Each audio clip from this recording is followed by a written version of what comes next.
রাঙামাটির প্রার্থীরা ভোটারদের দ্বারে দ্বারে গিয়ে উন্নয়নের প্রতিশ্রুতি দিয়ে ভোট প্রার্থনা করছেন। সেই সাথে রাঙামাটির প্রার্থীদের জনগণের মুখোমুখি করেছে সুশাসনের জন্য নাগরিক সৃজন। এই নিয়ে বিস্তারিত জানাতে রাঙামাটির পৌরসভা প্রাঙ্গণ থেকে যুক্ত হয়েছে আমাদের প্রতিনিধি ইমতিয়াজ কামাল ইমন।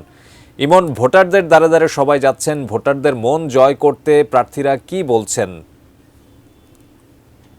যেমনটি বলছিলেন 299 নং একটি মাত্র আসনে, এই আসনে কিন্তু গত সংবাদেও যেমনটি জানাচ্ছিলাম 5,900 জন ভোটার রয়েছে। এইখানকার যে সাধারণ ভোটাররা রয়েছে তারা কিন্তু এখানকার যে প্রার্থীরা সাধারণ ভোটারদের কাছে তাদের যে মূল্যবান ভোট সেটি প্রার্থনা করছে। এছাড়াও কিন্তু আজ সকালে কিন্তু এখানকার যে পৌরসভা প্রাঙ্গণে এখানে সুশাসনের জন্য নাগরিক কিন্তু এখানকার যে প্রার্থীদেরকে কিন্তু এখানকার সাধারণ যে ভোটাররা রয়েছে তাদের মুখোমুখি করছে, তাদের ধারা প্রতিশ্রুতি দিচ্ছে।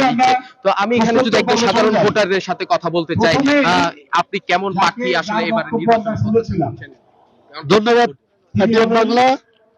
আমি মূলত যে প্রার্থী জনগণের জন্য কাজ করবে এবং যে প্রার্থী রাঙ্গামাটি পার্বত্য জেলার জন্য, রাঙ্গামাটি পার্বত্য জেলা বেকার সমস্যা, স্বাস্থ্য, শিক্ষা সহ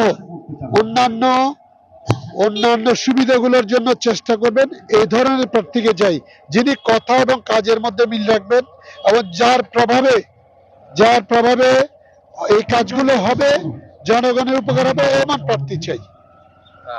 আপনি যেমনটি শুনছিলেন এখানকার এমন এক ভোটাররা এমন প্রার্থী চাচ্ছে যাদেরকে যে প্রার্থীরা জনগণের উপকারে আসবেন এবং তাদের এখানকার যে বেকার সমস্যা থেকে শুরু করে নানাবিধ সমস্যা আছে সেই সমস্যাগুলো সমাধান করবে। তারা এমন প্রার্থীটাই তারা এবারে জাতীয় সংসদ নির্বাচনে 12 ফেব্রুয়ারি তারা ভোট প্রদান করবে। তো সব মিলিয়ে এই ছিল আমার কাছে রাঙামাটি থেকে সর্বশেষ তারিখ।